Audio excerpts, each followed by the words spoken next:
नमस्कार, मेरा नाम है अंजलि। आज तारीख है 30 जुलाई। आगे बढ़ने से पहले आप सभी से निवेदन है कि हमारे चैनल भादोही वाला को सब्सक्राइब करना ना भूलें और समाचार मिस ना हो जाए, इसके लिए बेल आइकॉन का बटन जरूर दबाएं। आज के इस बुलेटिन में हम आपके लिए हर वह खबर लेकर आए हैं जिसका सीधा सरोकार आपसे है।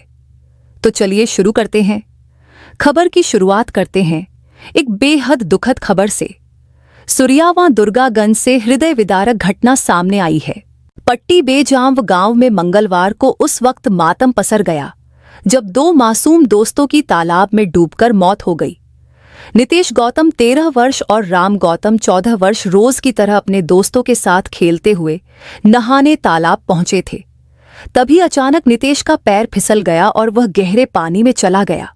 ये देख उसका सबसे करीबी दोस्त राम, जो साथ में खेल रहा था, उसे बचाने के लिए कूद पड़ा, लेकिन दुर्भाग्यवश दोनों की ही जान चली गई। गांव के लोग और पुलिस टीम घटनास्थल पर पहुंची। स्थानीय लोगों ने 2 घंटे की मशक्कत के बाद दोनों बच्चों के शव तालाब से बाहर निकाले। इस दर्दनाक हादसे से गांव में मातम का माहौल है।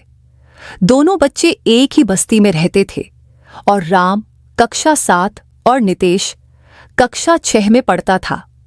दोनों के पिता दिहाड़ी मजदूरी करते हैं। अब एक ही झटके में दोनों परिवारों के आंगन सूने हो गए हैं।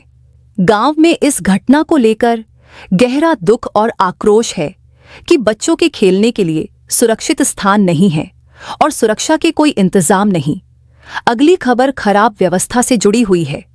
जिले के 151 विद्यालयों में स्मार्ट क्लास की शुरुआत वर्ष 2023 में हुई थी, लेकिन बिजली की अनियमित आपूर्ति से डिजिटल शिक्षा ठप पड़ रही है।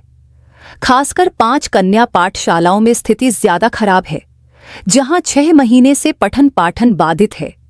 कंप्यूटर, प्रोजेक्टर, डिजिटल पैनल जैसी सुविधाएं होने के बावजूद बिजली कटौती के कारण शिक्षक और छात्र दोनों ही परेशान हैं। कुछ स्कूलों में बैकअप इन्वर्टर तक नहीं है। 850 प्राथमिक, पूर्व माध्यमिक व अशासकीय विद्यालयों में स्मार्ट क्लास लागू की गई थी, लेकिन जिन 151 में संचालन शुरू हुआ था, वहां अब महज 30 मिनट का बैकअप ही मिल पाता है। शिक्षकों ने बताया कि गर्मी और अंधेरे के कारण बच्चे भी पढ़ाई से कटने लगे हैं। अब नजर विकास कार्यों से जुड़ी खबरों पर। जिले में 21 सहकारी समितियों के भवनों, गोदामों और बीज वितरण केंद्रों के पुनर्निर्माण और मरम्मत कार्यों के लिए 1,50,00,000 रुपये स्वीकृत किए गए हैं। हर समिति को 5 लाख रुपये मिलेंगे। ये समितियां सुरियावां, ऊंज, औराई, ज्ञानपुर समेत विभिन्न ब्लॉकों में स्थित हैं। ये काम मानसून के बाद शुरू किया जाएगा।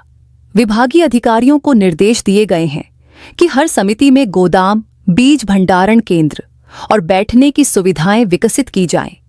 सहकारिता विभाग का यह प्रयास किसानों की सुविधा और वितरण व्यवस्था को आधुनिक रूप देने की दिशा में एक बड़ा कदम है। वहीं दूसरी ओर मुख्यमंत्री योगी आदित्यनाथ की अध्यक्षता में हाल ही में मंडल स्तरीय समीक्षा बैठक आयोजित की गई। इस बैठक में जिले के तीनों विधायक मौजूद रहे। उन्होंने अपने क्षेत्रों की समस्याओं को रखते हुए संपर्क मार्गों, गांवों को जोड़ने वाली सड़कों तथा पुल पुलियों के निर्माण को प्राथमिकता दी। सीएम ने सभी विधायकों को निर्देश दिया कि वे अपनी प्राथमिकता वाली सड़कों के प्रस्ताव जल्द से जल्द भेजें, ताकि वित्तीय वर्ष 2025 से 26 में उन्हें शामिल किया जा सके। जिले को बहुत जल्द पहला हॉस्पिटल मिलने वाला है। जिले के स्वास्थ्य तंत्र को मजबूत करने के लिए प्रशासन ने 2 बड़ी घोषणाएं की हैं। पहली, जनपद का पहला हॉस्पिटल जिला अस्पताल को डिजिटल रूप में बदला जाएगा। मरीजों का पंजीकरण, रिपोर्ट, इलाज और दवा वितरण सब कुछ ऑनलाइन होगा। डीएम शैलेश कुमार ने अस्पताल का निरीक्षण कर अधिकारियों को कार्य योजना तैयार करने को कहा है। दूसरी, जिले भर के पीएचसी और स्वास्थ्य कर्मियों की निगरानी के लिए 6 विशेष निगरानी टीमें बनाई गई हैं। हर टीम अलग अलग ब्लॉक की पीएचसी पर जाकर डॉक्टरों और स्वास्थ्य सेवाओं की स्थिति की रिपोर्ट मुख्य चिकित्सा अधिकारी को देगी। इससे स्वास्थ्य सेवाओं में सुधार की उम्मीद है। आखिरी खबर पूर्व विधायक के बेटे से जुड़ी हुई है।